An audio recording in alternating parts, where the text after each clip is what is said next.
सिकंदर की कंपनी बर्बाद हो जाती है। उसकी आंखों में गुस्सा भी होता है और बेचैनी भी। वो सोच भी नहीं सकता था कि एक दिन उसके अपने इन्वेस्टर्स उसे धोखा देकर भाग जाएंगे। मगर आज यही हो चुका था। जिस कंपनी को उसने संभाला था वो इसके अपने ही हाथों से तबाह हो चुकी थी।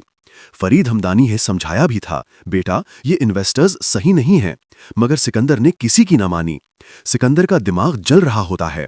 वो बोलता है, अलीजा सब तुम्हारी वजह से हो रहा है। तुम्हारी कंपनी की चमक ही मुझे बर्बाद कर रही है। इधर अलीजा की कंपनी फरीद हमदानी की वापसी के बाद रोज रोज कामयाबी की सीढ़ी चढ़ रही होती है। उसके वर्कर्स खुशी से काम कर रहे होते हैं और हमजा भी पूरा साथ दे रहा होता है।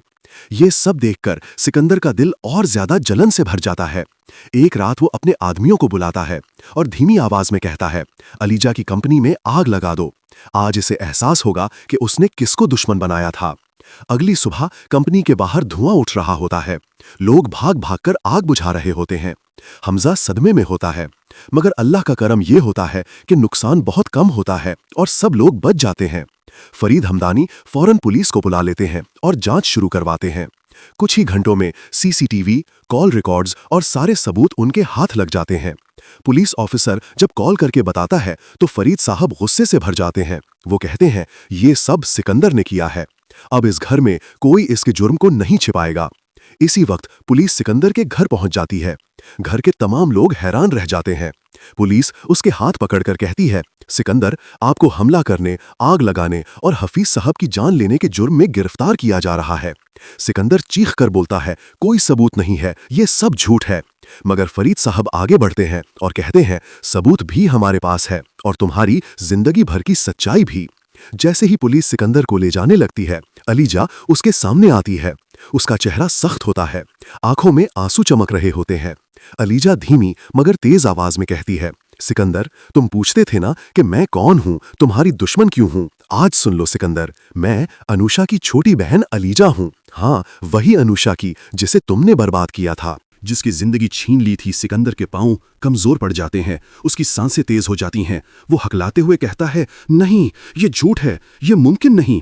अलीजा की आंख भर आती है, तुमने मेरी बहन की दुनिया लूट ली थी। आज मैंने तुम्हारी जिंदगी का सच दुनिया के सामने ला दिया है।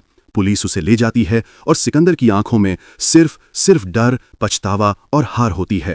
इसी वक्त घर में एक और बड़ा झटका लगता है। एफबीआर की टीम घर पर पहुंच जाती है। उनके पास पूरे सबूत होते हैं कि आरमीन जो एनजीओ चला रही थी, उसमें सारा गैर कानूनी पैसा, ब्लैक मनी, हवाला और फरीद उसके नाम से चल रहा था। आरमीन हैरान होकर कहती है, ये सब झूठ है, मैंने कुछ नहीं किया। एफबीआर अफसर कहते हैं, हमारे पास सारे दस्तावेजात, बयानात और अकाउंट्स का रिकॉर्ड मौजूद है। आरमीन की हालात खराब हो जाती है, उसे भी गिरफ्तार कर लिया जाता है। घर के लोग गम और शर्म के साए में डूब जाते हैं। नुसरत आंसू पोंछते हुए पूछती है, अम्मी इतना सब कुछ क्यों किया। 2-3 दिन जेल में रहने के बाद आरमीन को एहसास होता है कि उसने अलीजा के साथ बहुत बुरा किया। फरीद साहब और हमजा उसे जमानत पर निकलवाते हैं। जब वो घर आती है तो सीधा अलीजा के पास जाती है।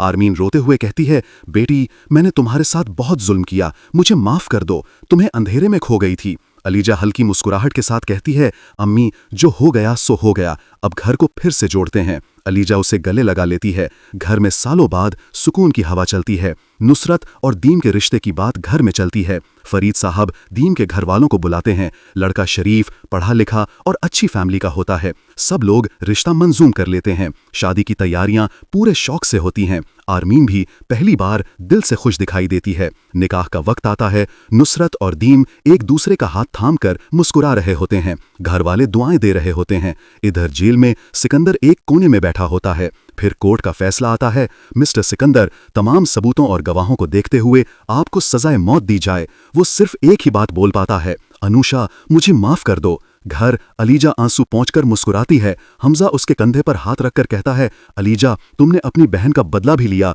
और इस घर को फिर से जोड़ दिया। अलीजा हल्की मुस्कुराहट के साथ कहती है, यही अनुषा चाहती थी। अगर आपको हमारी ये काविश अच्छी लगी तो हमारे चैनल नानो नाइट ड्रामा को लाइक करके चैनल को सब्सक्राइब कर दें। आपका एक लाइक और सब्सक्राइब हमारी जिंदगी बदल सकता है। और हमें कमेंट करके बताएं कि आपका फेवरेट ड्रामा कौन सा है।